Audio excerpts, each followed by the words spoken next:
I was standing in my driveway at 58 years old, holding a home inspection report that declared my house a death trap, when I realized my own daughter was trying to steal everything I had worked for.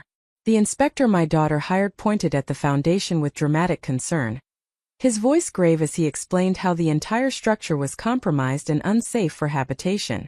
I listened quietly, then pulled out my phone and showed him the comprehensive inspection report from just 4 weeks ago that declared everything perfect. The color drained from his face as he stammered excuses, but I had already seen my daughter's car parked down the street, waiting. Before we jump back in, tell us where you're tuning in from. And if this story touches you, make sure you're subscribed, because tomorrow, I've saved something extra special for you. My name is Patricia Morrison, and I never imagined that the hardest battle of my life would be fought not in a courtroom or a hospital, but in the home where I raised my family for 32 years. The two-story colonial in Riverside, Connecticut had been my sanctuary since my husband David died of pancreatic cancer 6 years ago. It was the place where my daughter Lauren learned to walk, where we celebrated countless birthdays and holidays, where David and I had planned to grow old together. The house wasn't just property to me. It represented every sacrifice David and I had made, every overtime shift he worked as an engineer, every promotion I earned climbing from receptionist to regional sales director at a medical supply company. When David passed, he left me the house free and clear, along with a modest life insurance policy and my own retirement savings. At 58, I was comfortable, independent, and proud of what we had built. Lauren was 34, married to a man named Brett Holloway who worked in commercial real estate, or at least that's what he claimed to do. I had never been entirely comfortable with Brett. There was something about the way he looked at our home during family dinners, the way he would comment on property values in our neighborhood, the way he asked detailed questions about my financial planning that felt less like concern and more like assessment. Lauren had always been ambitious, a trait I had encouraged when she was younger. She graduated from Boston University with a business degree and worked in marketing for a pharmaceutical company. On the surface, she and Brett seemed successful. They lived in a modern townhouse in Stamford, drove expensive cars, and took frequent vacations to places I had only seen in magazines. But over the past 2 years, I had noticed changes in Lauren that troubled me deeply. She became distant, visiting less frequently and always with an agenda when she did come by. Our conversations shifted from genuine mother-daughter connection to transactional exchanges about my health, my plans for the future, and increasingly my will. 6 months ago, Lauren had started pressuring me to consider moving into a retirement community. She brought glossy brochures to Sunday dinners, highlighting amenities like fitness centers and social activities, insisting that I would be happier around people my own age. "The house is too big for you now, Mom," she would say with practiced concern. "All those stairs, the yard maintenance, the repairs. What if something happened and you were alone?" I tried to explain that I wasn't ready to leave my home, that I was still active and healthy, that I had friends in the neighborhood and a life I enjoyed. But Lauren persisted with a determination that felt less like daughterly worry and more like something else entirely. She started sending me articles about elderly people who fell in their homes, statistics about the dangers of aging in place, and testimonials from seniors who wished they had moved to assisted living sooner. The campaign was relentless and increasingly uncomfortable. Then, 3 months ago, Lauren brought up the subject of power of attorney. She arrived at my house on a Saturday afternoon with official-looking documents and a story about how responsible adults plan for unexpected health crises. "Mom, this is just a precaution," she insisted as she spread the papers across my dining room table. "If something happened to you, if you had a stroke or an accident, someone needs to be able to make decisions about your care and your finances. It makes sense for that person to be me." I had read the documents carefully, my years in business having taught me never to sign anything without understanding every clause. The power of attorney Lauren wanted me to sign was broad and immediate, giving her control over my medical decisions, my bank accounts, my property, essentially everything. When I questioned why it needed to be so comprehensive, Lauren became irritated in a way that reminded me she had never handled criticism well, even as a child. "Mom, do you not trust me?" she asked, her voice taking on an injured tone that I recognized as manipulation. "I'm your daughter. I'm trying to protect you, and you're treating me like I have some ulterior motive." I told her I needed time to think about it, that I wanted my own attorney to review the documents before signing anything. Lauren's face hardened in a way I had never seen before, and she gathered up the papers with sharp, angry movements. Fine, she said coldly. But don't come crying to me when you have a medical emergency, and there's no one who can access your accounts to pay for your care. She left without saying goodbye, and I didn't hear from her for 3 weeks. The silence hurt more than I wanted to admit, but it also gave me time to think clearly about what was happening. I consulted with my attorney Martin Chambers, who had handled David's estate and my will. Martin was in his 70s, a thoughtful man with silver hair and the kind of measured wisdom that comes from decades of practice. Patricia, Martin said after reviewing the power of attorney documents Lauren had brought, this is one of the most aggressive POA forms I have seen outside of cases involving severe dementia or terminal illness. If you sign this, your daughter would have immediate and complete control over every aspect of your life. She could sell your house, drain your bank accounts, make medical decisions against your wishes, all legally and without your consent. The bluntness of his assessment shocked me, but she said it was standard, just a precaution. Martin shook his head slowly. There is nothing standard about this document. A typical power of attorney can be limited in scope, activated only under specific circumstances like medical incapacity, and structured with safeguards. This document has none of those protections. If I were representing your daughter, I would advise her that requesting this from a healthy, competent parent raises serious ethical questions. I left Martin's office feeling a strange combination of relief that I hadn't signed the papers and grief over what his analysis implied about Lauren's intentions. Was my daughter really trying to take control of my life and assets? The thought seemed impossible, yet the evidence was becoming difficult to ignore. 2 weeks later, Lauren called me as if nothing had happened between us. Her voice was bright and cheerful, filled with the kind of forced enthusiasm that made me immediately suspicious. Mom, I have great news, she announced. Brett and I want to help you out with the house. We know maintenance is getting expensive, so we have arranged for a home inspector to come do a complete evaluation. That way you will know exactly what repairs need to be done, and we can help you budget for them. It is our treat. The offer sounded generous on the surface, but something about it made my instincts flare with warning. I had just had the house professionally inspected 4 weeks ago, as part of my routine maintenance planning. The inspection had been thorough and comprehensive, conducted by a certified inspector named Robert Chen, who had been recommended by my insurance company. Robert had spent an entire day examining every aspect of the property from the foundation to the roof, and his report had been remarkably positive. The house was solid, well-maintained, with only minor recommendations for things like updating some weather stripping and trimming tree branches away from the roof. I had the report saved on my computer and printed in a folder in my office. Lauren, I appreciate the offer, I said carefully, but I actually just had the house inspected last month. Everything checked out fine. There was a pause on the other end of the line, and when Lauren spoke again, her voice had an edge to it. Last month? Why didn't you tell me you were getting an inspection done? Because I am an adult who handles my own affairs, I wanted to say, but instead I kept my tone neutral. It was just routine maintenance planning. I wanted to know what to budget for in the coming years. Another pause, longer this time. Well, Mom, I hate to say this, but those routine inspections are not very thorough. Brett knows a guy who does really detailed assessments, the kind that find problems before they become serious. It would be silly not to take advantage of his expertise, especially since we are paying for it. The pressure in her voice was unmistakable. This was not really an offer. It was an expectation, and my refusal was clearly not the response Lauren had anticipated. I found myself agreeing just to end the conversation, telling myself that another inspection could not hurt and might actually provide additional peace of mind. We scheduled it for the following Tuesday at 10 in the morning. The night before the inspection, I could not sleep. Something about the whole situation felt orchestrated in a way I could not quite articulate.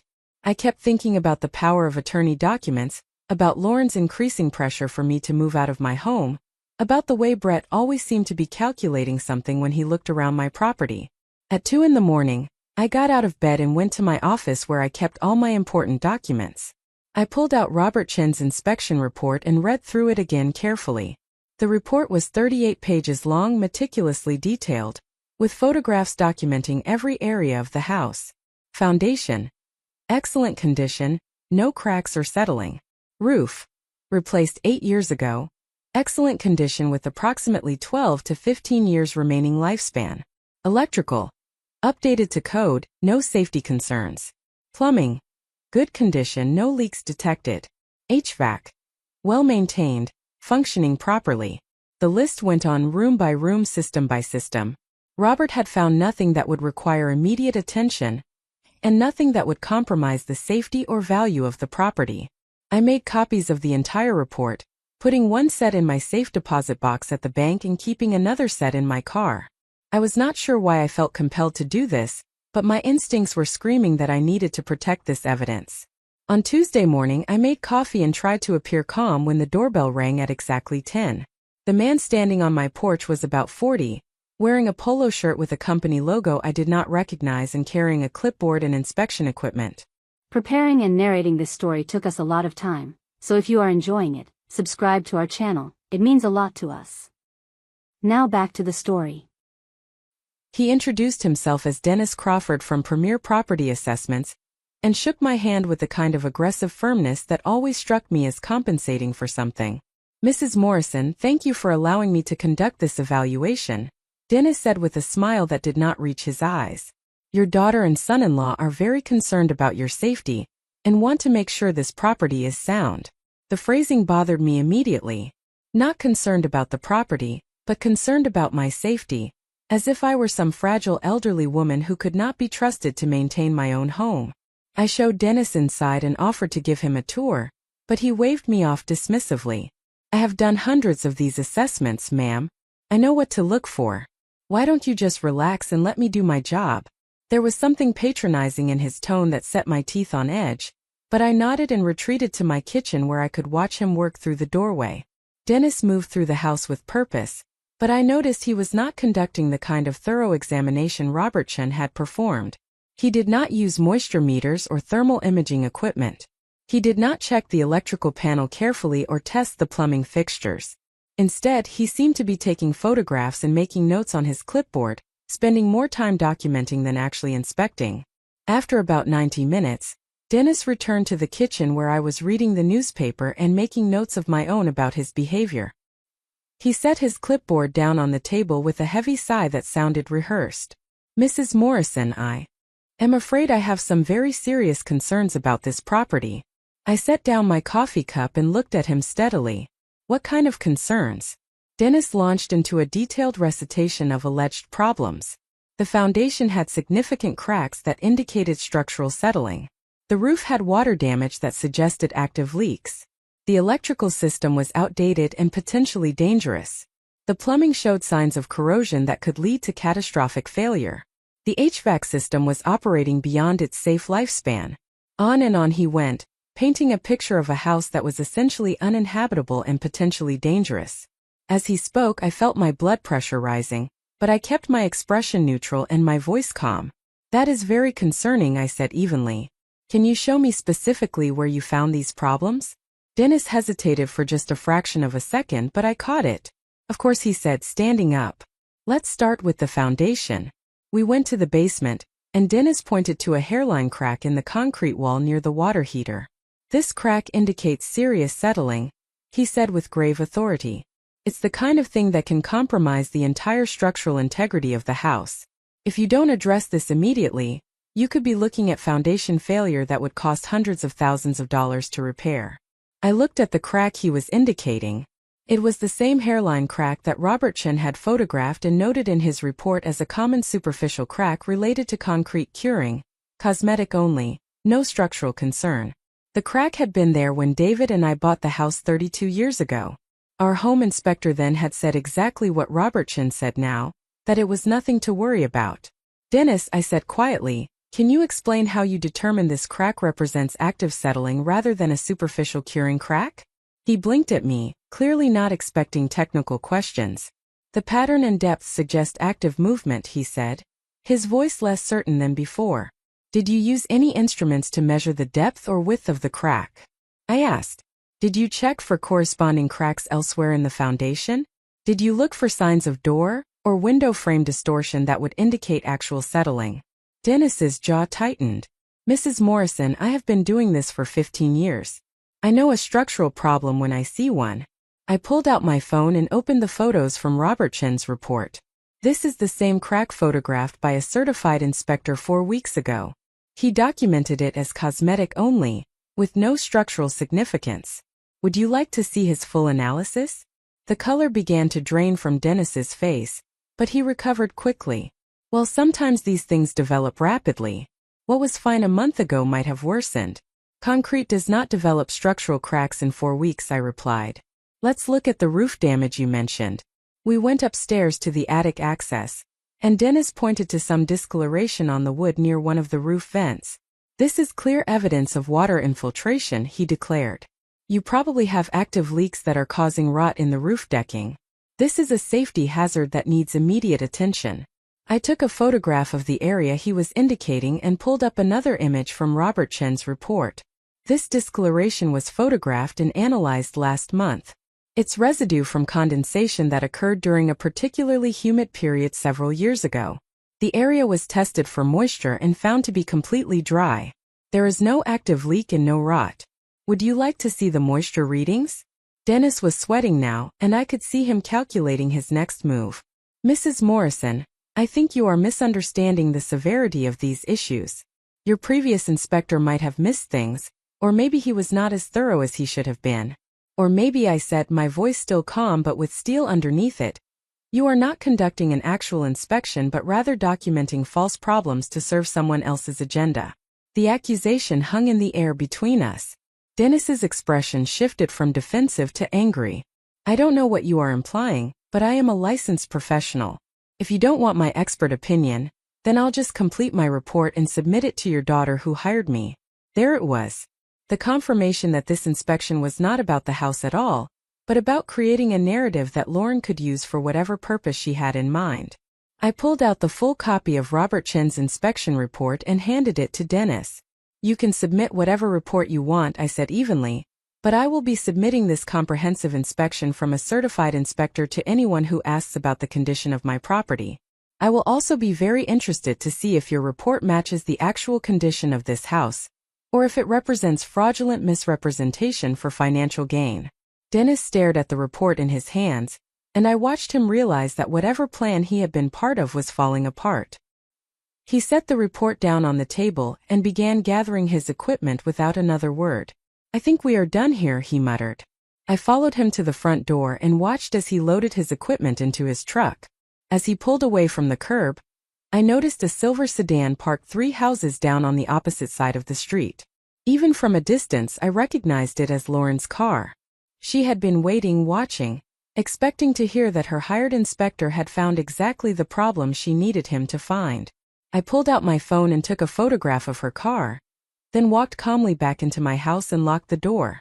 My hands were shaking now that the confrontation was over, and I sat down at my kitchen table trying to process what had just happened.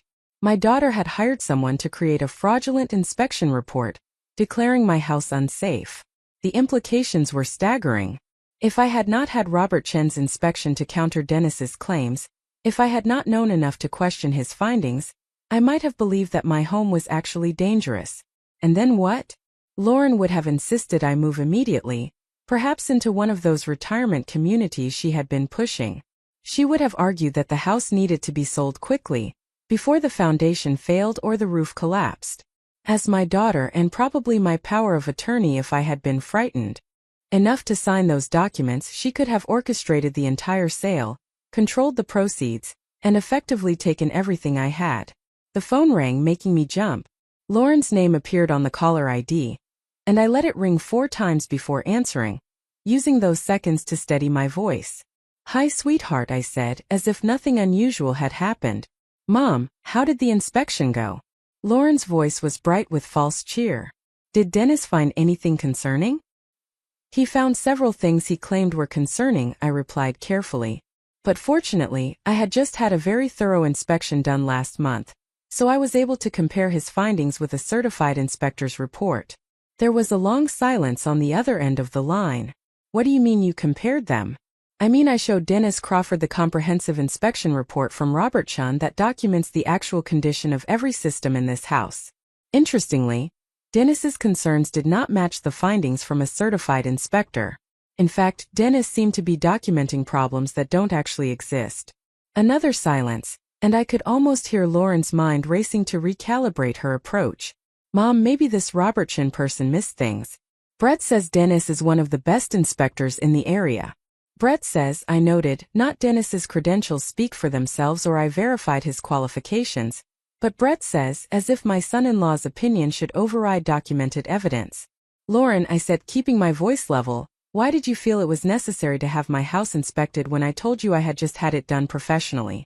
Because we care about you, Mom. We worry about you living alone in that big house.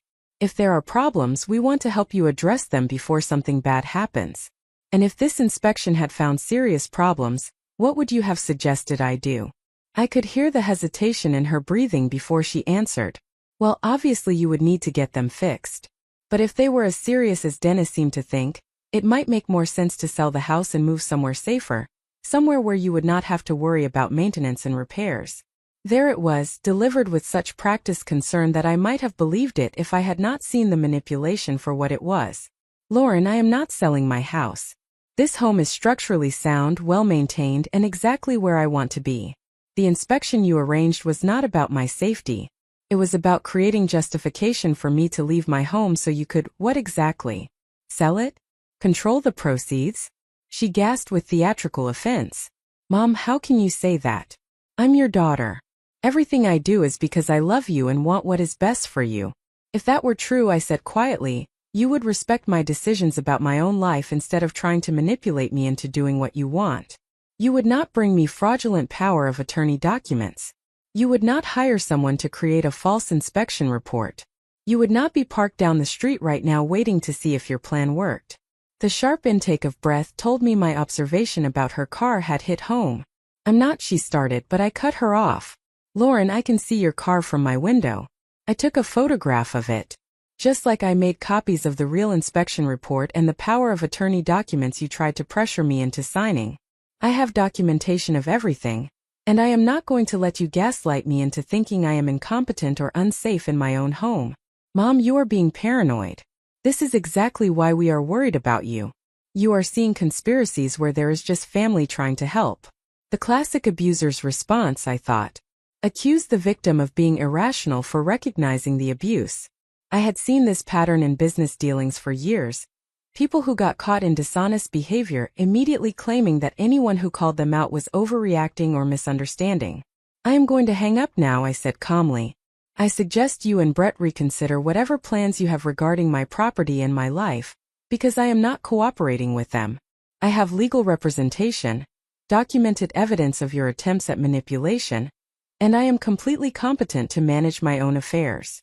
If you actually care about me, you will respect my autonomy. If you don't, then we will have a very different kind of conversation with my attorney present. I hung up before she could respond and immediately called Martin Chambers. Martin listened to my account of the inspection without interrupting, and when I finished, he was quiet for a moment before speaking. Patricia, what you are describing is elder financial abuse. It's more common than people realize, and it often comes from family members who feel entitled to their parents' assets. The fact that Lauren tried to get you to sign over power of attorney, and then arranged a fraudulent inspection suggests a coordinated effort to either take control of your finances or pressure you into decisions that benefit her financially. What can I do to protect myself? I asked, and I hated how vulnerable I sounded. First, we document everything. I want copies of both inspection reports, records of all communications with Lauren about the power of attorney and the house, and any other evidence of her pressure campaign. Second, we make sure your estate planning documents are ironclad and stored securely. Third, we consider whether this situation warrants reporting to Adult Protective Services or law enforcement. Martin paused before continuing. Patricia, I know this is your daughter, and I know how painful this must be. But financial abuse is a serious crime, and the pattern you are describing suggests Lauren is not going to stop unless there are consequences. I made an appointment to meet with Martin the following day, and then I did something I had been avoiding. I called my younger sister Helen, who lived in Portland and who had always gotten along better with Lauren than I did. Helen, I need to tell you something, and I need you to listen without judging me for speaking badly about my daughter.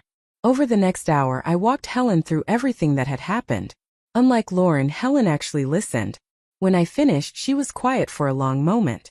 "Patty," she finally said, using the childhood nickname only she was allowed to use, "I'm so sorry. I noticed Lauren asking me strange questions about your finances a few months ago, and I thought she was just being nosy. Now I realize she was probably trying to figure out how much you're worth." "What kind of questions?" Helen sighed. "She wanted to know if you had talked to me about retirement plans, if you had mentioned selling the house, if you seemed confused or forgetful. At the time, I told her you were sharp as ever and had no plans to go anywhere.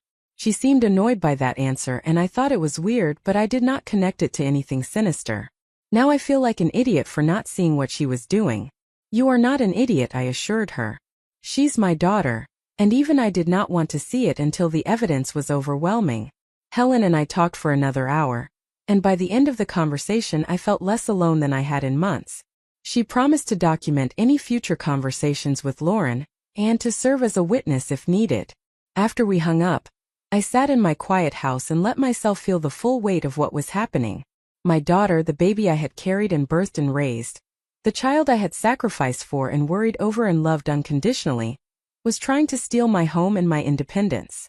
The grief was almost physical, a hollow ache in my chest that made it hard to breathe.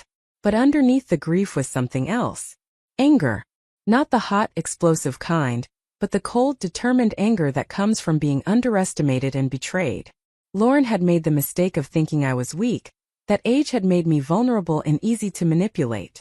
She had forgotten that I had built a career in sales by reading people, by understanding motivation, by recognizing manipulation and countering it with strategy. She had forgotten that I was not just her mother, but a woman who had survived grief and rebuilt her life and learned to trust her own judgment. The next morning, I met with Martin Chambers and gave him copies of everything. Robert Chen's inspection report, Dennis Crawford's business card and contact information, the power of attorney documents Lauren had brought, printouts of text messages where she pressured me about moving, even the photograph of her car parked down the street during the fraudulent inspection. Martin spread everything across his conference table and studied it with the same care he gave to million-dollar contracts. "This is substantial," he said finally. "We have clear evidence of attempted fraud, and depending on Dennis Crawford's involvement, we might have conspiracy to commit elder abuse. I want to hire an investigator to look into Crawford's business and his connection to Brett. I also want to contact the state licensing board about his inspection practices. Do you think Lauren will back off now that she knows I am onto her?" I asked. Martin shook his head slowly. "In my experience, people who attempt this kind of financial abuse rarely stop unless forced. They have convinced themselves they are entitled to their target's assets, and they view any resistance as temporary or irrational. Lauren will likely try a different approach, maybe claim you are having memory problems or decision-making difficulties. She might try to get a doctor to declare you incompetent. We need to be prepared for escalation." His words proved prophetic within days. That Friday, Lauren showed up at my house unannounced with a woman she introduced as Dr. Susan Palmer, a geriatric psychiatrist. "Mom, Dr. Palmer has agreed to do a cognitive assessment, just to make sure everything is okay," Lauren said with that same false brightness that had become her default tone with me. "After our conversation earlier this week, Brett and I are really concerned about your mental state." I stood in my doorway, blocking their entry, and looked directly at Dr. Palmer. "Did my daughter tell you that I have not requested a cognitive assessment, that I have not given permission for any psychiatric evaluation, and that I have my own physicians who monitor my health?" Dr. Palmer looked uncomfortable, glancing between Lauren and me. "Mrs. Morrison, your daughter expressed concerns about possible early dementia symptoms. As a professional, I felt it was important to at least meet with you and discuss." "I understand you have a professional obligation," I replied, keeping my voice courteous but firm. "However, I am a competent adult with legal representation, and I do not consent to any evaluation. If my daughter has concerns about my mental capacity, she is welcome to express them to my attorney, Martin Chambers, who can provide her with documentation of my complete competence." Lauren's face reddened with anger she could no longer hide. "Mom, this is ridiculous. You're being paranoid and hostile, which are both signs of cognitive decline. Refusing help when family is concerned is a classic indicator of dementia." "No," I said calmly. "Refusing manipulation when family is trying to steal my assets is a classic indicator of good judgment. Dr. Palmer, I suggest you verify the legitimacy of this request before you involve yourself in what amounts to attempted financial abuse of a senior citizen. Dr. Palmer took a step back from both of us. Mrs. Holloway, I think perhaps this is a matter you should discuss with your mother's physician directly. I'm not comfortable proceeding without proper consent and documentation.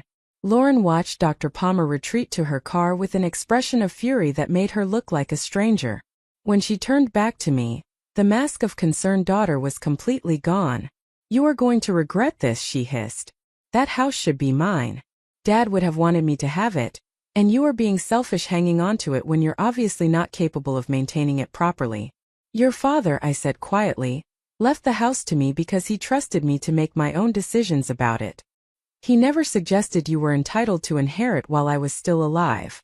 If you believe you have some legal claim to this property, I suggest you discuss it with your attorney, because this conversation is over. I closed the door in her face and locked it, then watched through the window as she stormed to her car. I was shaking again, but this time it was more from adrenaline than fear. I immediately called Martin and recounted the attempted psychiatric evaluation. He was furious in his measured attorney way. Patricia, this is escalation exactly as I predicted. Lauren is now attempting to create a medical basis for declaring you incompetent. We need to act proactively. I want you to undergo a comprehensive cognitive evaluation with a neurologist of our choosing, someone who has no connection to Lauren and who can provide documentation of your mental capacity. I want updated medical records from all your physicians. And I want to file a cease and desist letter warning Lauren that any further attempts at harassment, manipulation, or fraudulent claims about your competency will result in legal action. We did all of that over the following 2 weeks. I saw Dr. Raymond Foster, a respected neuropsychologist who put me through 3 hours of cognitive testing that was genuinely challenging. When the results came back, Dr. Foster smiled and handed me a report that documented cognitive function in the superior range for my age group, with particular strengths in executive function, problem-solving, and decision-making capacity. Mrs. Morrison, he said, you have the mental acuity of someone 20 years younger. There is absolutely no evidence of any cognitive decline, dementia, or impairment of judgment. Anyone who suggests otherwise is either incompetent or dishonest. I had copies of Dr. Foster's evaluation sent to Martin, to my primary care physician, and kept in my safe deposit box. Martin sent the cease and desist letter to Lauren via certified mail, documenting every attempt she had made to manipulate or control me, and warning that further harassment would result in a restraining order and potential criminal charges for attempted elder abuse. For 2 weeks there was silence. No phone calls, no visits, no attempts at contact. I should have felt relieved, but instead I felt like I was waiting for another shoe to drop. It dropped on a Wednesday afternoon when my neighbor Margaret Chun knocked on my door looking worried. Patricia, she said, I just wanted you to know that a man was taking photographs of your house this morning. He had professional camera equipment, and he spent about 30 minutes walking around your property and shooting pictures from different angles. I asked if he was from the township or the insurance company, and he said he was doing a property assessment for potential buyers. Margaret's husband Robert had done my legitimate inspection, so she knew the full story of what had been happening with Lauren. Did he say who hired him? I asked. He said he was not at liberty to discuss client information, but he gave me his business card. Margaret handed me the card. Thomas Wu, Property Documentation Services. I thanked Margaret and immediately called Martin, who requested that I send him the business card information. Within an hour, his investigator had determined that Thomas Wu frequently worked with commercial real estate developers doing property assessments for acquisition purposes. Brett Holloway's name appeared in several joint projects with the firm Thomas Wu worked for. They are building a case for forced sale, Martin explained when he called me back. If they can document enough alleged problems with your property through fraudulent inspections, and if they can create enough concern about your ability to maintain it, they could potentially petition for guardianship claiming you are a vulnerable adult who cannot safely manage your own affairs. With guardianship, they would have legal authority to sell your home against your wishes. Can they actually do that? I asked, feeling ice spread through my veins. It is difficult but not impossible, especially if they can find a sympathetic judge. and present a compelling narrative of a declining elderly woman living in a deteriorating house. The fact that we have documentation of your perfect cognitive function and the house's excellent condition will make their case very difficult, but we should assume they are going to try. What do? We file first, Martin said grimly. We're going to seek a protective order against Lauren and Brett, based on attempted financial exploitation of a vulnerable adult. We're going to report Dennis Crawford to the State Licensing Board for fraudulent inspection practices. We're going to document everything they have done and create a legal record that will make it impossible for them to claim they were acting in your best interests. And I think you need to seriously consider changing your will to make it clear that Lauren's behavior has consequences. The thought of writing my daughter out of my will was painful beyond words, but Martin was right. If Lauren was willing to go this far while I was alive, what would she do after I was gone? I scheduled an appointment to update my estate planning documents. 2 days later, Lauren called me from a number I did not recognize. When I answered, her voice was cold and businesslike, nothing like the daughter I had raised. Mom, we need to talk about the future. Brett and I have been consulting with attorneys, and we believe it is in everyone's best interests if you agree to sell the house voluntarily. We've already identified several excellent retirement communities, and we can help you transition smoothly if you cooperate. And if I refuse, then we will have to pursue other options.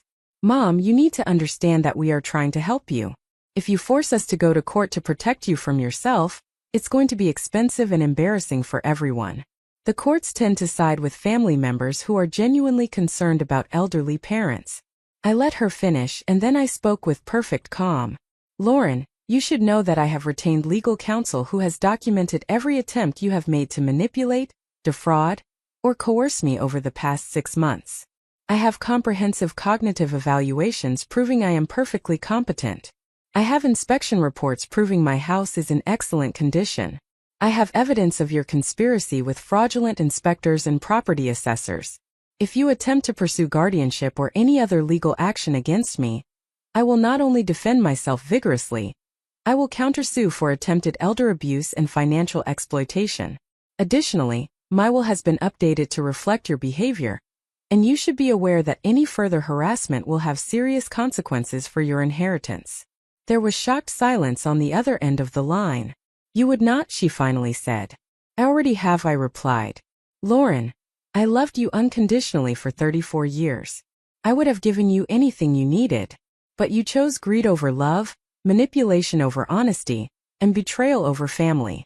Those choices have consequences, and you're about to learn what they are. I hung up and blocked her number. Within hours, Martin received a furious call from Lauren's attorney threatening litigation.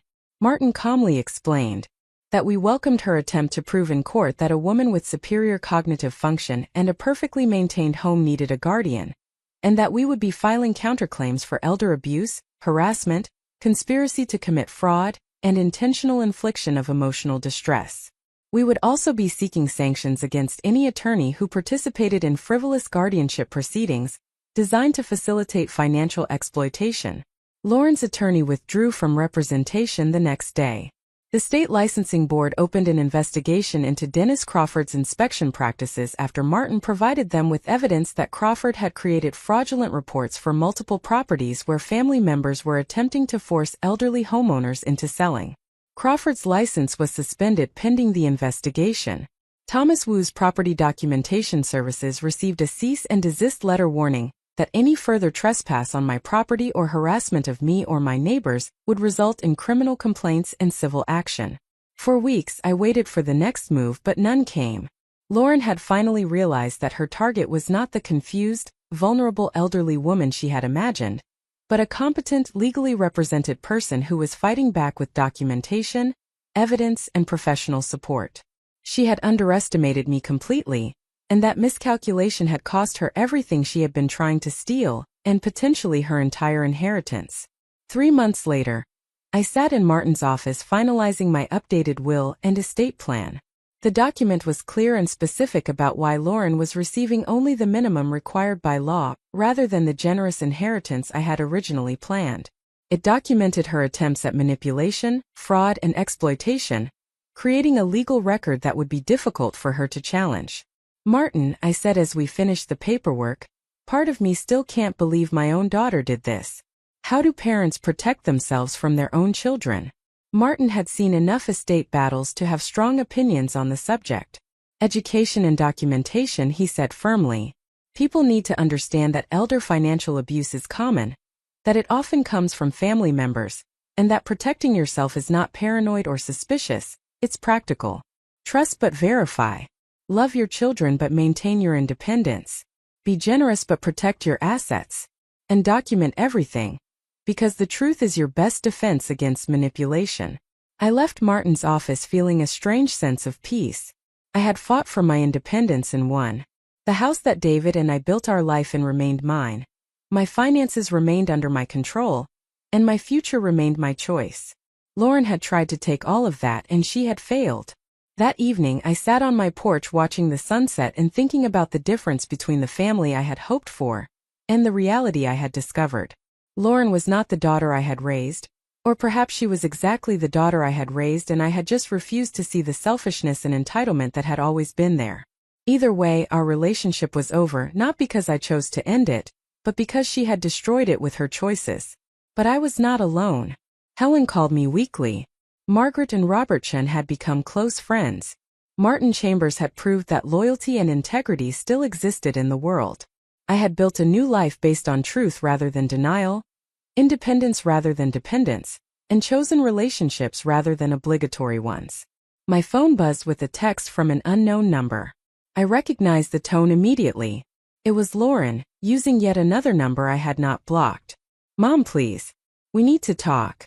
I made mistakes, but I'm your daughter. Family is supposed to forgive. I stared at the message for a long moment, thinking about what forgiveness meant. Could I forgive Lauren for trying to steal my home and independence? Perhaps eventually. But forgiveness did not require reconciliation. Forgiveness did not mean trusting someone who had proved themselves untrustworthy. Forgiveness did not mean giving another chance to someone who had squandered every chance before. I deleted the message without responding and blocked the new number. Then I poured myself a glass of wine, sat in the home I had fought to keep, and celebrated the victory of truth over manipulation, independence over control, and self-respect over obligatory family loyalty. At 58, I had learned that the most important relationship I could protect was the one with myself. The legal battles that followed my confrontation with Lauren consumed the next several months of my life in ways I had never anticipated. What I thought would be a simple matter of protecting my property and independence became a complex web of depositions, court filings, and strategic maneuvering that tested every ounce of strength I possessed. Martin Chambers had warned me that once we filed the protective order against Lauren and Brett, they would likely respond with aggression rather than retreat, and he was absolutely correct. Within 2 weeks of our initial filing, Lauren's new attorney, a man named Gregory Ashford who specialized in what he euphemistically called family wealth transition disputes, filed a counterpetition claiming that I was exhibiting signs of paranoid delusions and was making irrational decisions based on unfounded suspicions of family members who only wanted to help me. The petition was 23 pages of carefully worded lies and distortions that painted me as a confused elderly woman who had become hostile toward loving family members for no rational reason. It cited my refusal to sign the power of attorney documents as evidence of impaired judgment, my rejection of the home inspection as proof of denial about my deteriorating living conditions, and my accusations against Lauren as symptoms of paranoid thinking common in early dementia. Reading that document felt like being punched in the stomach. Every act of self-protection I had taken was being reframed as evidence of incompetence. Every boundary I had set was being presented as irrational hostility. The woman described in that petition bore no resemblance to who I actually was, but I could see how convincing the narrative might be to someone who did not know the full context. Gregory Ashford was skilled at taking facts and twisting them just enough to create a completely different story. Martin responded with our own filing that was equally detailed but based entirely on documented evidence rather than interpretation. We included Dr. Raymond Foster's comprehensive cognitive evaluation showing superior mental function. We included Robert Chin's thorough inspection report proving the house was in excellent condition. We included the cease and desist letter we had sent to Dennis Crawford and the state licensing board's investigation into his fraudulent practices. We included copies of the overly broad power of attorney documents Lauren, had tried to pressure me into signing. We included Helen's affidavit describing Lauren's suspicious questions about my finances and mental state. We included Margaret Chen's statement about Thomas Wu photographing my property without permission. Every claim in Lauren's petition was countered with objective evidence proving it false. The contrast between their narrative-based accusations and our evidence-based defense was stark, and Martin felt confident that no reasonable judge would side with Lauren once they reviewed the actual facts. But family law is complicated, and judges have wide discretion in cases involving elderly parents and concerned adult children, so nothing was guaranteed. The first hearing was scheduled for a Wednesday morning in early November. I arrived at the courthouse with Martin, dressed professionally in a navy suit that I hoped projected competence and capability rather than vulnerable elderly woman in need of protection. The courtroom was smaller than I expected, with wood paneling and fluorescent lights that made everyone look slightly jaundiced. Lauren and Brett were already seated at the opposing table with Gregory Ashford, and this was the first time I had seen my daughter in person since she had tried to bring the psychiatrist to my house. She looked thinner than I remembered, her face drawn with stress or perhaps guilt, though I suspected it was more likely frustration that her plans had been thwarted. Brett sat beside her with his characteristic expression of smug entitlement, as if he were merely tolerating an annoying formality before getting what he deserved. When our eyes met, Lauren looked away quickly, but Brett stared at me with open hostility that was almost startling in its intensity.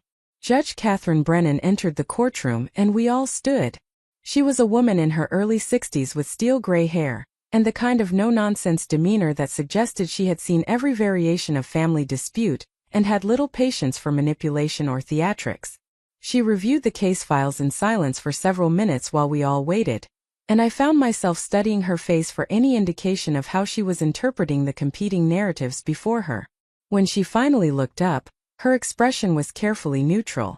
"This is a petition for guardianship and conservatorship over Patricia Morrison, filed by her daughter Lauren Holloway," Judge Brennan began. "Mrs. Holloway claims that her mother is suffering from cognitive decline that impairs her judgment and makes her vulnerable to financial exploitation and unsafe living conditions. Mrs. Morrison contests this claim and has filed evidence suggesting that the guardianship petition is itself an attempt at financial exploitation. Is that an accurate summary?" Both attorneys confirmed it was, and Judge Brennan continued. "I have reviewed the initial filings from both parties, and I have some serious concerns about the evidence presented by the petitioner.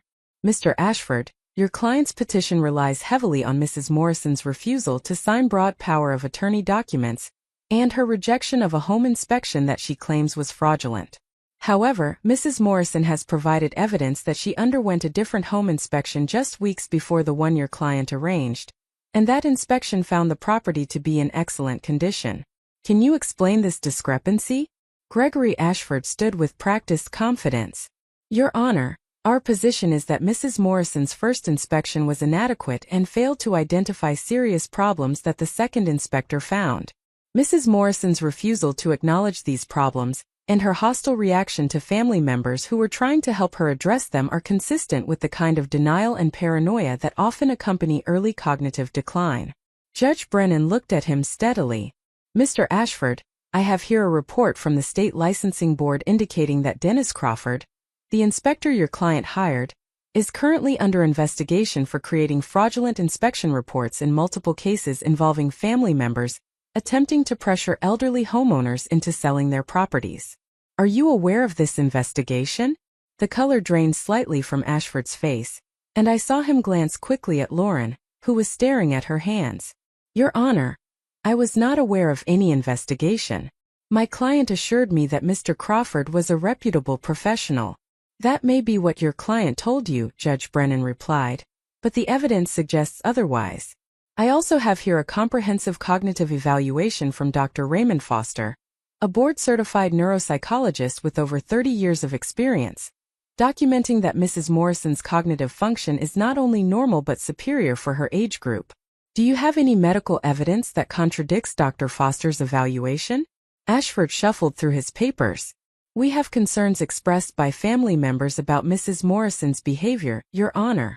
Her increasing hostility and paranoia, her refusal to accept help, her irrational accusations against family members who only want to assist her." Those are not medical evidence, Mr. Ashford. Those are characterizations. Do you have any actual medical documentation of cognitive impairment? We were in the process of arranging for a psychiatric evaluation when Mrs. Morrison refused to cooperate, which itself is indicative of impaired judgment. Judge Brennan's expression hardened slightly. Mr. Ashford, refusing to submit to a psychiatric evaluation arranged by family members who are attempting to take control of your assets is not evidence of impaired judgment. It is evidence of appropriate self-protection. Unless you have actual medical evidence of cognitive decline, I am not inclined to give weight to your client's interpretations of her mother's behavior.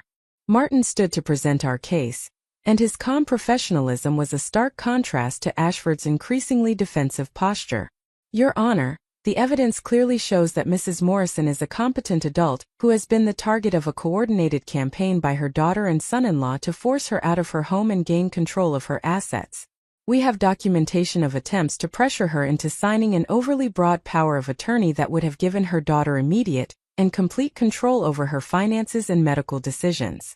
We have evidence of a fraudulent home inspection designed to create false justification for declaring her home unsafe.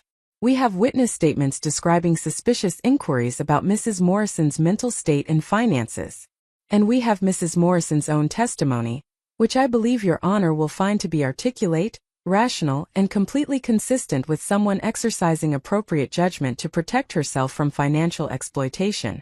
Judge Brennan listened carefully and then addressed me directly. Mrs. Morrison, I would like to hear from you about why you believe your daughter filed this guardianship petition. I stood, and despite the butterflies in my stomach, my voice came out steady and clear. Your Honor, 6 months ago, my daughter began pressuring me to sign power of attorney documents that would have given her complete control over my life, while I am still healthy and competent. When I refused and sought legal advice about those documents, she began a campaign to create the appearance that I was incompetent and that my home was unsafe. She hired an inspector who claimed to find serious structural problems that did not exist. She tried to bring a psychiatrist to my home without my consent to perform an evaluation I had not requested. She had property assessors photograph my home without permission as if it were for sale. Every action she has taken has been designed to force me out of my home and transfer my assets to her control. This is not about my safety or well-being. This is about my daughter believing she is entitled to my property before I am even dead. The bluntness of my statement seemed to surprise everyone in the courtroom, including Lauren, who flinched visibly. Judge Brennan studied me carefully. Mrs. Morrison, do you believe your daughter loves you? I paused, considering the question honestly. I believe my daughter loves the idea of me, or perhaps the version of me that exists to serve her needs. But the person who would hire fraudulent inspectors to deceive me, who would try to trick me into signing away my independence, who would attempt to have me declared incompetent when I am perfectly capable of managing my own affairs, that person does not love me in any meaningful sense of the word. That person views me as an obstacle to be removed rather than a mother to be cherished. The courtroom was silent for a moment after my response, and I saw Judge Brennan nod almost imperceptibly. She asked me several more questions about my daily life, my ability to manage my finances, my social connections, and my understanding of the legal proceedings. I answered each question clearly and specifically, providing details that demonstrated not just competence but engaged, active participation in my own life. When she finished, Judge Brennan turned to Lauren. Mrs. Holloway, I would like to hear directly from you about why you believe your mother needs a guardian. Lauren stood, and I could see her hands shaking slightly. Your Honor, my mother has become increasingly isolated and paranoid over the past year. She refuses to listen to reason about the condition of her house. She makes accusations against me and my husband that are completely unfounded. I am worried about her living alone in that big house, and I thought that having legal authority to help her would protect her from making poor decisions or being taken advantage of by strangers. Judge Brennan's expression was skeptical. Mrs. Holloway, the evidence suggests that your mother is not isolated. She has friends, family members who support her, and professional advisors. The only people she has distanced herself from are you and your husband. Can you explain why that might be? Lauren's face reddened. Because she has become paranoid and hostile toward family members who are trying to help her. That is a characterization, Not an explanation, Judge Brennan replied. Let me ask you specifically about the power of attorney documents you brought to your mother. Why did those documents give you immediate and complete control rather than being limited in scope or activated only upon her incapacity? Lauren hesitated, searching for an answer that would not sound damning. My attorney recommended that structure to avoid delays if something happened suddenly. Your attorney recommended that you obtain complete control over your competent mother's life and assets immediately? That strikes me as unusual legal advice. Can you explain what specific circumstances would justify such broad authority? Lauren looked at Gregory Ashford desperately, but he remained silent, apparently recognizing that anything he said would only make things worse. Your Honor, I was just trying to be prepared for any emergency. And the home inspection you arranged, Judge Brennan continued. Can you explain why you hired Dennis Crawford specifically, and whether you knew about his history of providing fraudulent reports? I did not know about any investigation, Lauren insisted. My husband recommended him as someone who does thorough inspections. Your husband Brett Holloway works in commercial real estate, correct? Yes, Your Honor. And he has professional connections to property developers and assessment services? Yes, but I do not see what that has to do with anything. Judge Brennan leaned forward slightly. Mrs. Holloway, it seems quite relevant when your husband, who works in real estate development, recommends an inspector who finds serious problems that a certified inspector found no evidence of just weeks earlier, and that inspector is now under investigation for creating fraudulent reports in cases involving family members trying to force property sales. Can you see how that pattern might look like a coordinated effort to manipulate your mother into selling her home? Lauren's composure cracked completely. Your Honor, that house should be mine someday anyway. My father worked his whole life to pay for it, and my mother is just being stubborn about holding on to it when she could live somewhere easier and safer. The moment the words left her mouth, I saw Lauren realize her mistake. Judge Martin stood to present our case, and his calm professionalism was a stark contrast to Ashford's increasingly defensive posture. Your Honor, the evidence clearly shows that Mrs. Morrison is a competent adult who has been the target of a coordinated campaign by her daughter and son-in-law to force her out of her home and gain control of her assets. We have documentation of attempts to pressure her into signing an overly broad power of attorney that would have given her daughter immediate and complete control over her finances and medical decisions. We have evidence of a fraudulent home inspection designed to create false justification for declaring her home unsafe. We have witness statements describing suspicious inquiries about Mrs. Morrison's mental state and finances. And we have Mrs. Morrison's own testimony, which I believe Your Honor will find to be articulate, rational, and completely consistent with someone exercising appropriate judgment to protect herself from financial exploitation. Judge Brennan listened carefully and then addressed me directly. Mrs. Morrison, I would like to hear from you about why you believe your daughter filed this guardianship petition. I stood, and despite the butterflies in my stomach, my voice came out steady and clear. Your Honor, 6 months ago, my daughter began pressuring me to sign power of attorney documents that would have given her complete control over my life, while I am still healthy and competent. When I refused and sought legal advice about those documents, she began a campaign to create the appearance that I was incompetent and that my home was unsafe. She hired an inspector who claimed to find serious structural problems that did not exist. She tried to bring a psychiatrist to my home without my consent to perform an evaluation I had not requested. She had property assessors photograph my home without permission as if it were for sale. Every action she has taken has been designed to force me out of my home and transfer my assets to her control. This is not about my safety or well-being. This is about my daughter believing she is entitled to my property before I am even dead. The bluntness of my statement seemed to surprise everyone in the courtroom, including Lauren, who flinched visibly.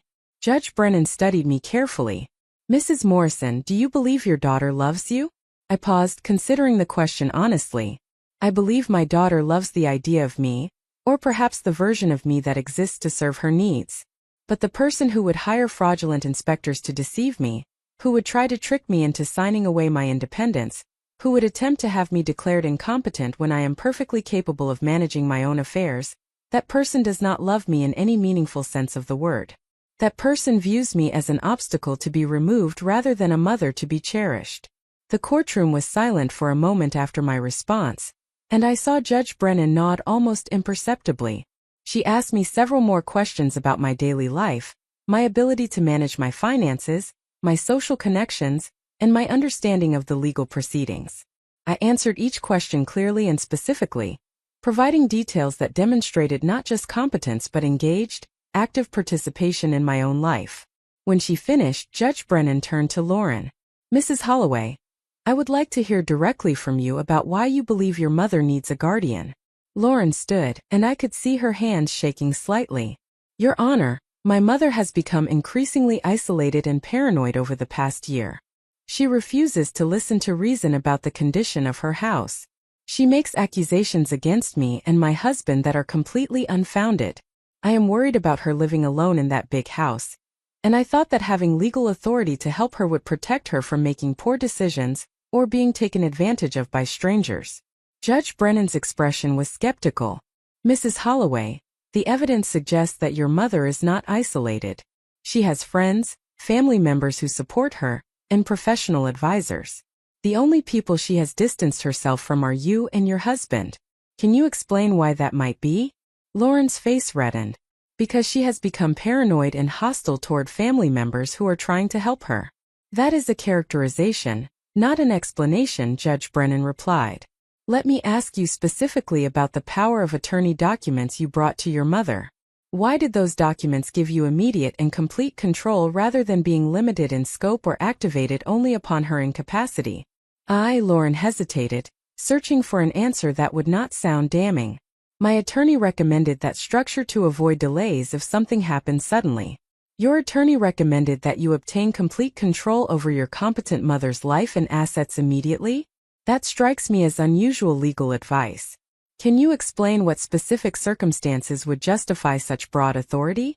Lauren looked at Gregory Ashford desperately, but he remained silent, apparently recognizing that anything he said would only make things worse. "Your Honor, I was just trying to be prepared for any emergency." "And the home inspection you arranged," Judge Brennan continued. "Can you explain why you hired Dennis Crawford specifically, and whether you knew about his history of providing fraudulent reports?" "I did not know about any investigation," Lauren insisted. "My husband recommended him as someone who does thorough inspections." "Your husband Brett Holloway works in commercial real estate, correct?" "Yes, Your Honor." "And he has professional connections to property developers and assessment services?" "Yes, but I do not see what that has to do with anything." Judge Brennan leaned forward slightly. "Mrs. Holloway, it seems quite relevant when your husband, who works in real estate development, recommends an inspector who finds serious problems that a certified inspector found no evidence of just weeks earlier, and that inspector is now under investigation for creating fraudulent reports in cases involving family members trying to force property sales. Can you see how that pattern might look like a coordinated effort to manipulate your mother into selling her home?" Lauren's composure cracked completely. "Your Honor, that house should be mine someday anyway. My father worked his whole life to pay for it, and my mother is just being stubborn about holding on to it when she could live somewhere easier and safer." The moment the words left her mouth, I saw Lauren realize her mistake. Judge, sharp-eyed woman in her 50s who had spent 20 years working in elder protection, and had seen every variation of family financial abuse. Sandra came to my home on a Tuesday afternoon and spent 3 hours interviewing me, reviewing my financial records, examining Martin's billing statements, and asking detailed questions about my decision-making process regarding my will and estate planning. I walked her through everything that had happened with Lauren, showed her the evidence we had compiled, and explained how Martin had protected rather than exploited me. Sandra listened without interrupting, taking notes and occasionally asking clarifying questions. When I finished, she closed her notebook and looked at me directly. "Mrs. Morrison, I want you to know that I take all complaints seriously, but it is immediately clear to me that this complaint is retaliatory rather than legitimate. Your financial records show no unusual transactions, your attorney's fees are reasonable and properly documented, and your decision-making regarding your estate is entirely rational and well justified, given your daughter's behavior. I will be closing this investigation with a finding of no abuse and recommending that your daughter face consequences for filing a false report." The relief was enormous, but Sandra was not finished. "Mrs. Morrison, I also want you to know that what your daughter attempted is more common than people realize. Adult children who feel entitled to their parents' assets will sometimes pursue multiple strategies simultaneously, hoping that one of them will succeed. Guardianship petitions, psychiatric evaluations, APS complaints, challenges to estate planning documents. These are all tools that can be weaponized by people who prioritize inheritance over relationship. The fact that you recognize the manipulation and protected yourself is remarkable, because many victims do not realize what is happening until it is too late. Have you seen many cases like mine? I asked. More than I wish I had, Sandra replied. The difficult truth is that elder financial abuse is often perpetrated by family members, and it is particularly hard to combat because victims are reluctant to believe that their own children would harm them. You did everything right. You documented evidence, you sought legal counsel, you trusted your instincts when something felt wrong. Those actions saved your independence and possibly your life, because once someone gains complete control over an elderly person's finances and medical decisions, the potential for abuse escalates dramatically. After Sandra left, I sat in my kitchen and thought about how close I had come to losing everything. If I had signed those power of attorney documents out of misplaced trust in my daughter, if I had not had Robert Chen's inspection to compare against Dennis Crawford's fraudulent report, if I had not been educated enough about legal documents to question what I was being asked to sign, Lauren might have succeeded. I might be living in some sterile retirement community right now while she sold my house and spent my money, all under legal authority I had unknowingly granted her. The thought made me physically ill. The district attorney's investigation moved slowly, as these things apparently do, but 6 months after Judge Brennan's ruling, formal charges were filed against both Lauren and Brett.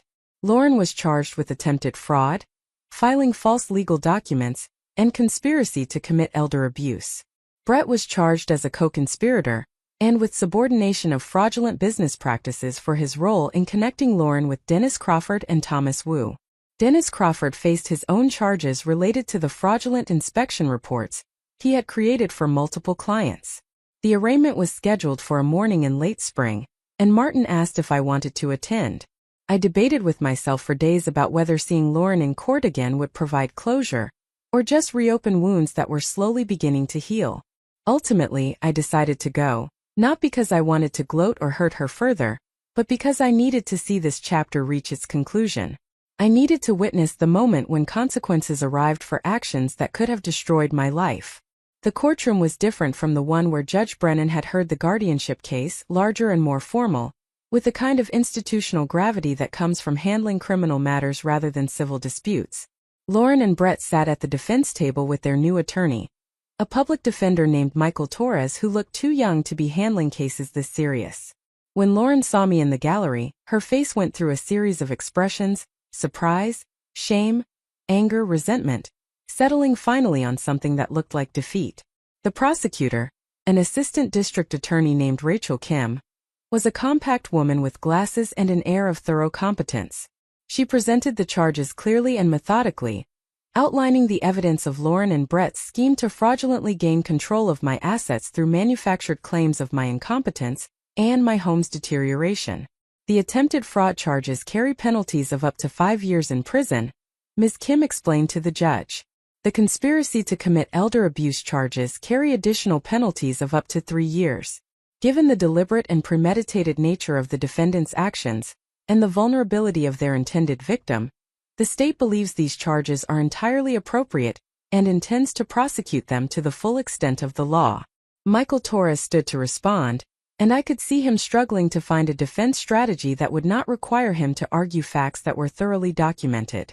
Your Honor, my clients acknowledge that there were misunderstandings and poor decisions made in their attempts to help Mrs. Morrison.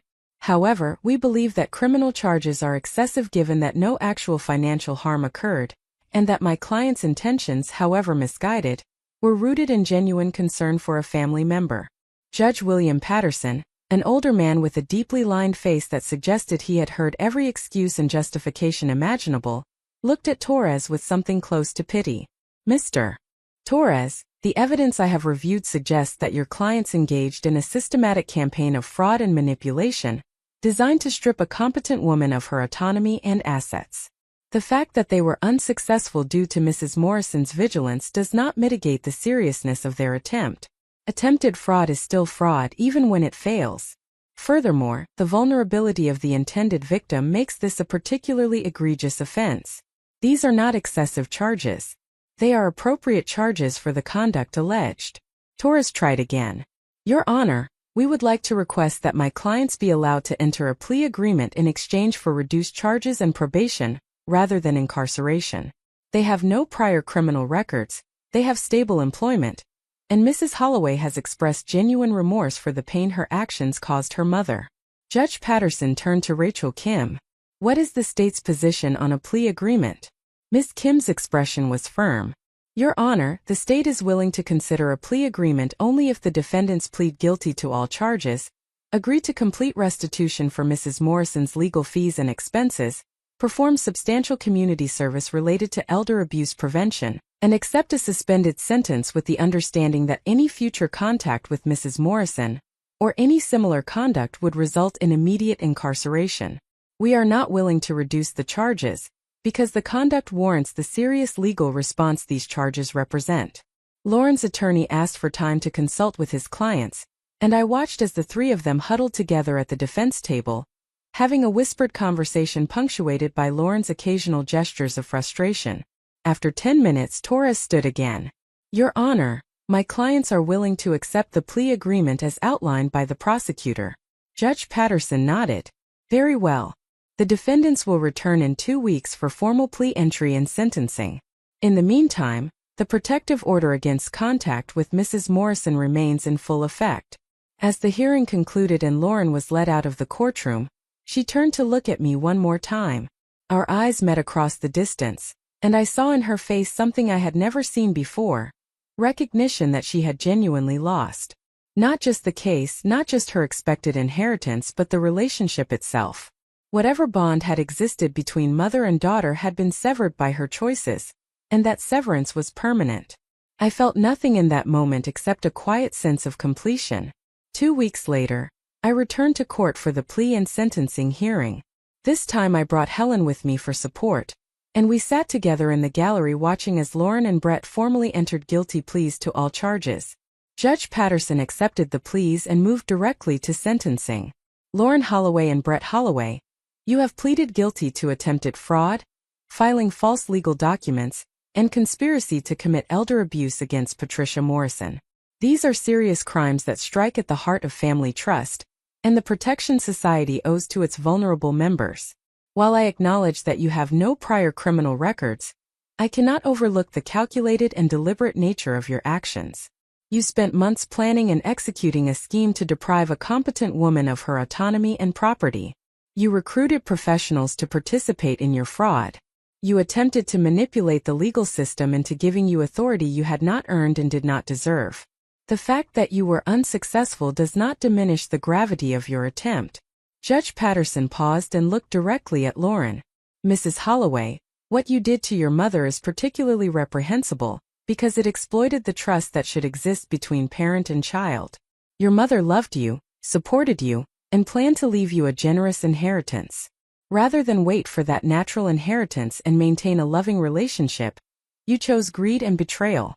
You have destroyed your family for money you will never receive, and you have forfeited not only your inheritance but your relationship with your mother. I hope that in the years to come, you will reflect on whether that trade was worth it. He turned to Brett.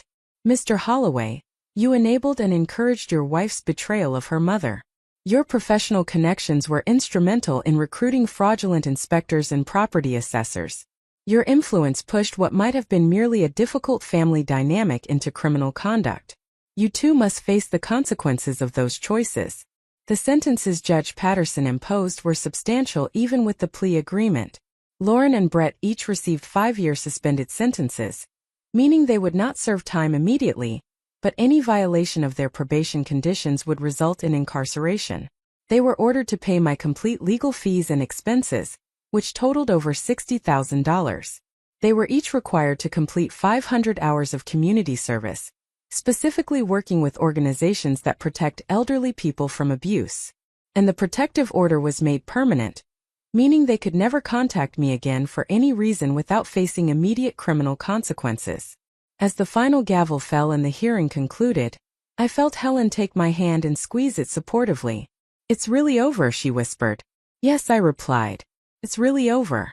But even as I said the words, I knew that the emotional aftermath would take much longer to process than the legal case had taken to resolve.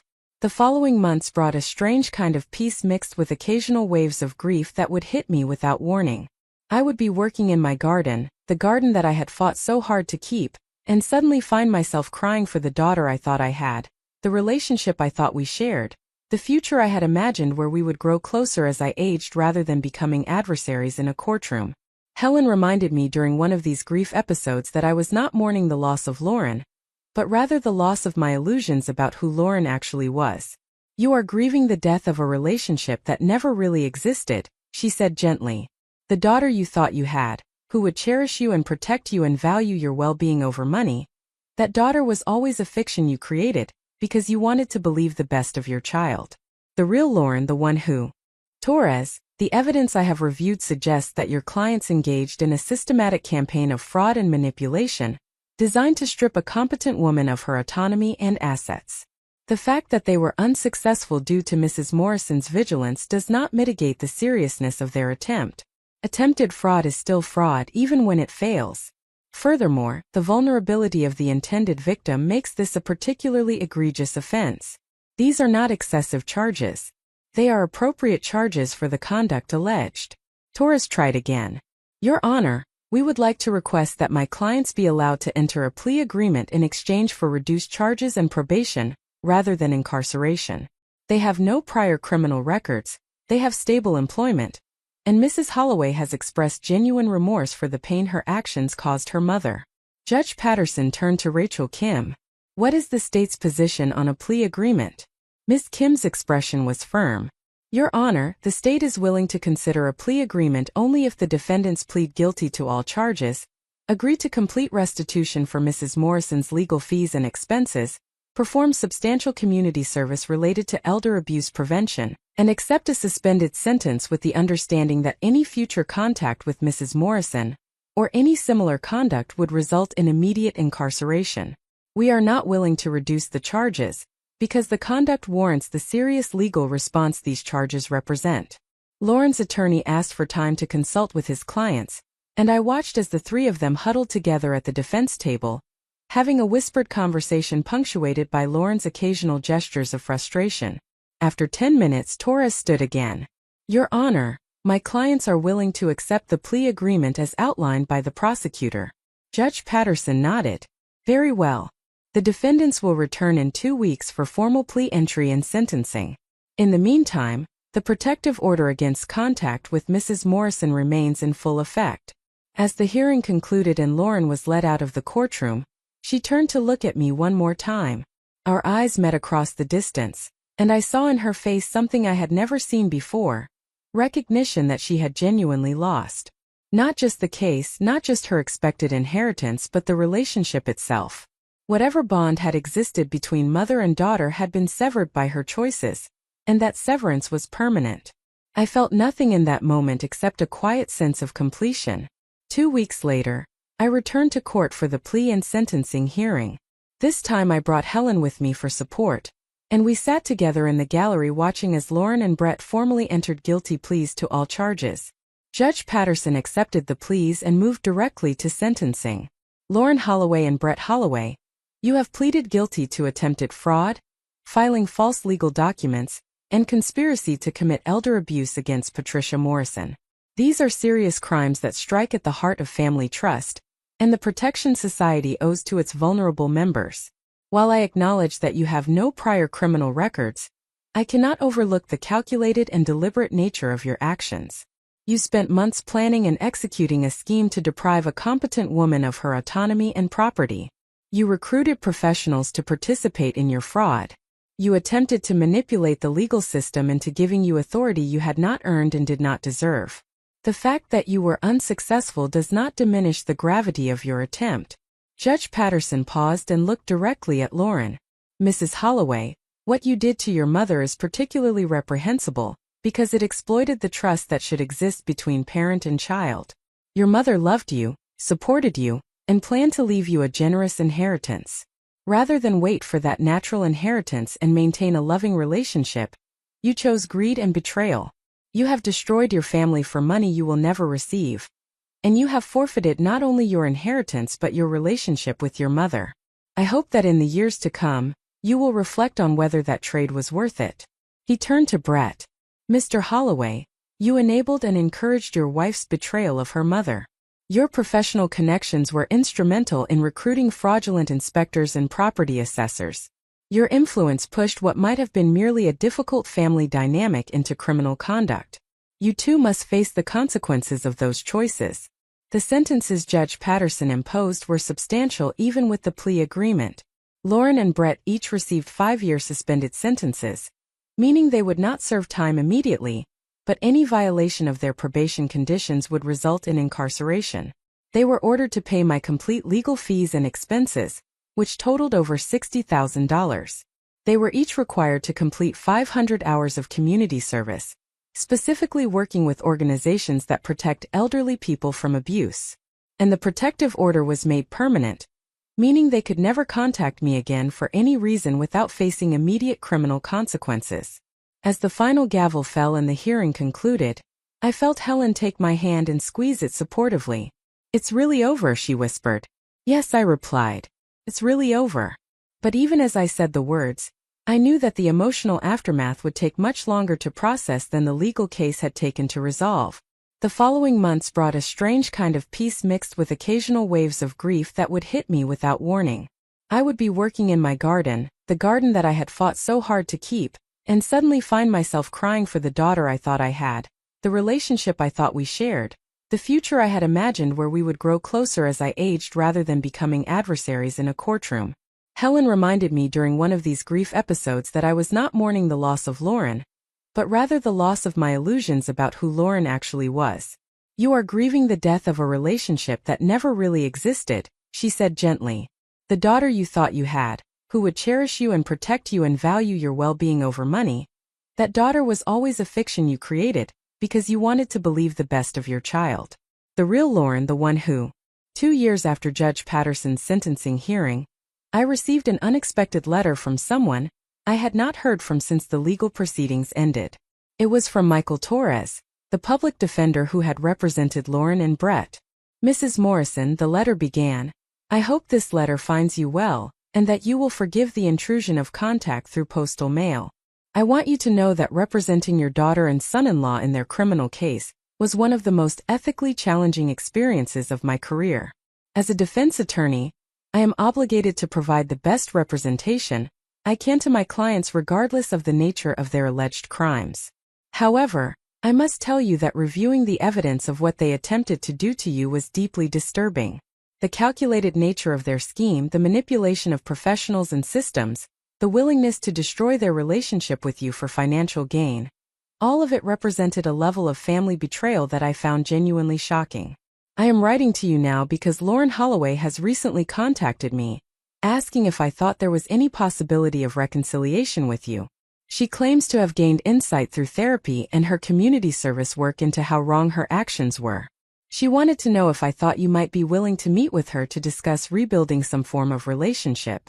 I told her honestly that after representing her in court and reviewing the full scope of what she did, I could not imagine why you would ever trust her again, and that attempting to contact you even indirectly might constitute a violation of the protective order. She asked me to convey to you that she is sorry, and that she understands she destroyed something irreparable.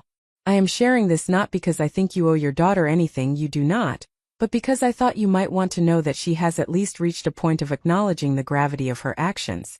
Whether that acknowledgement represents genuine growth or simply another manipulation, I cannot say. Please know that your courage in fighting back against your daughter's exploitation, and your willingness to share your experience to help others has made a real difference.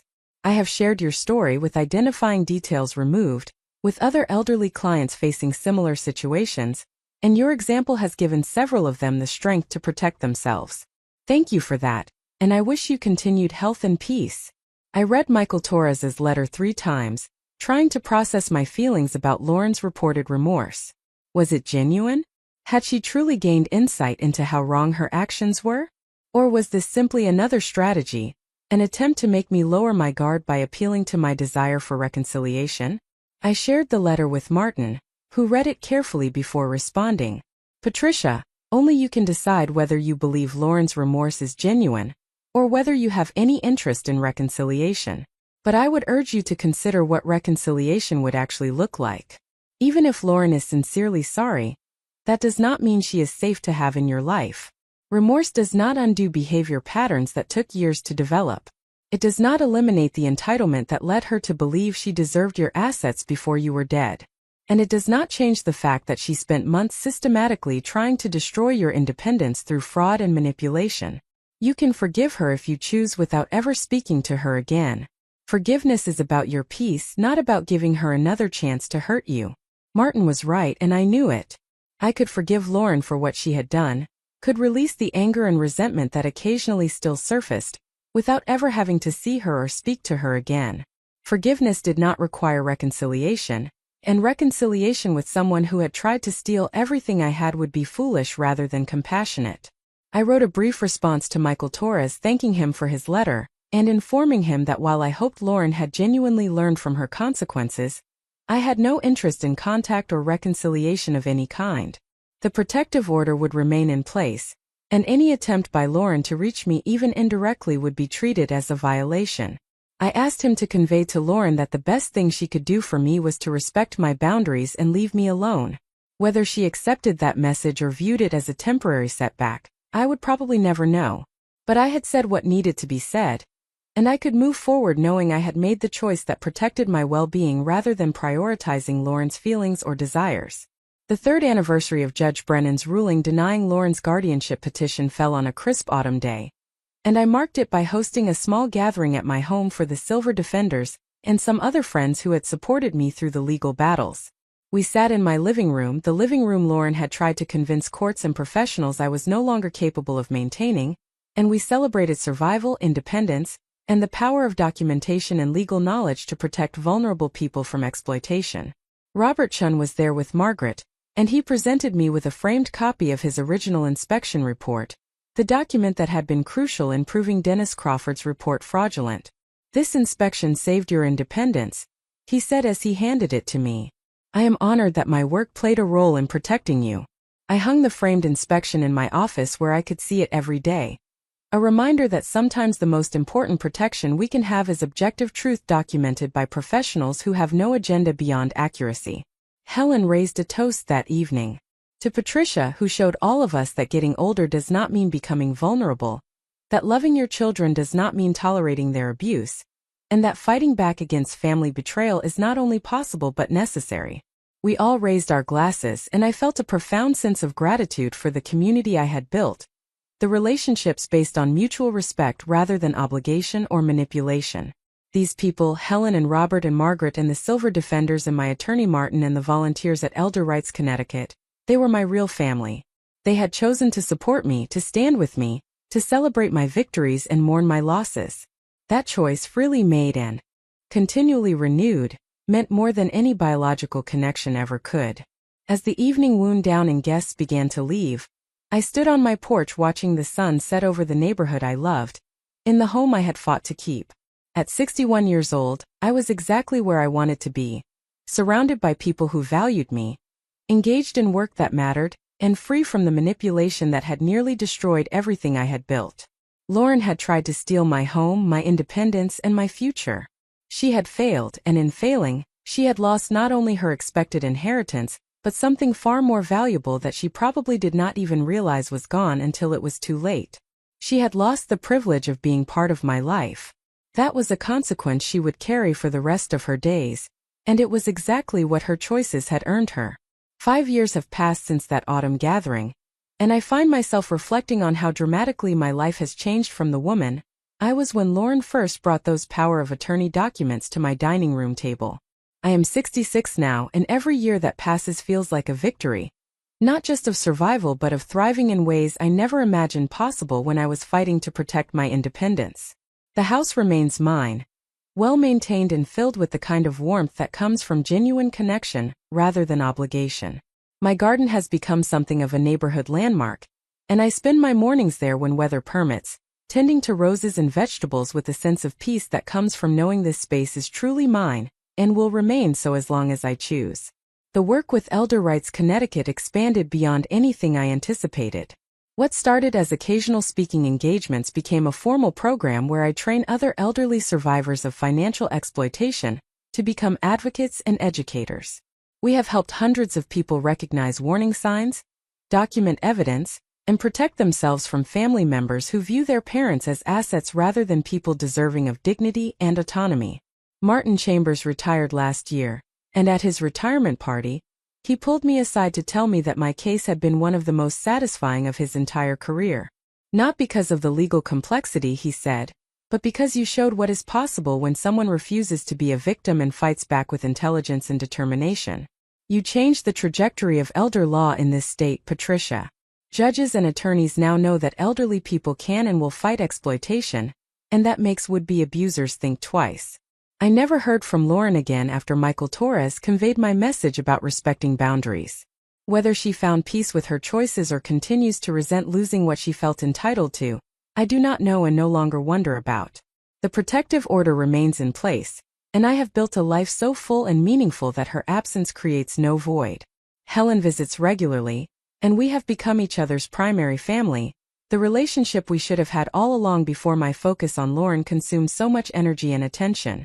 My will is updated and ironclad, leaving everything to charities that protect elderly people from abuse, and to individuals like Rosa Martinez's family, people who showed loyalty and courage when it mattered most. Lauren will receive nothing, and the document clearly explains why, creating a record that cannot be challenged or reinterpreted. On quiet evenings, I sit in my living room and remember the woman who almost drank that poisoned coffee of manipulation and fraud Lauren prepared for me. I remember how close I came to signing away my independence, to believing the lies about my competence and my home's condition, to trusting that family would never truly harm me. That woman was saved by documentation, legal knowledge, and the courage to trust her instincts even when doing so meant confronting painful truths about her daughter. I am grateful to her for fighting back, for refusing to be gaslit or manipulated, for choosing truth over comfort. The home inspector my daughter hired found major issues until I showed him the inspection from last month. That moment of producing Robert Chen's report and watching Dennis Crawford's fraud collapse was the beginning of reclaiming my power. It was the moment I stopped being a potential victim and became someone who would fight for what was mine. My life now is not what I planned when David and I bought this house decades ago. I imagined growing old with him, watching Lauren build her own family, being a grandmother to children who would run through these rooms with the same joy Lauren once had. That future died long before Lauren's betrayal made it official, and grieving it was necessary before I could build something new. What I have now is different but no less valuable. A chosen family built on mutual respect, work that helps others avoid the exploitation I nearly suffered, and the satisfaction of knowing I protected not just my property but my dignity and autonomy. The protective order that keeps Lauren away is not just a legal document, but a symbol of boundaries that should have been set much earlier. It represents the truth that love without respect is meaningless, that family obligations do not include tolerating abuse, and that sometimes the most loving thing you can do for yourself is refuse contact with people who have proven they will harm you given the opportunity. I am often asked by other elderly people in similar situations whether cutting off a child is the right choice. My answer is always the same. The right choice is the one that protects your safety, your independence, and your peace of mind. If that means ending a relationship with someone who tried to exploit you, then that is not just right but necessary. Forgiveness does not require reconciliation, and you can wish someone well from a great distance while maintaining boundaries that protect you from further harm. As I approach my later years, I do so with confidence that my affairs are in order, my independence is protected, and my legacy will benefit causes I care about rather than someone who tried to steal it prematurely.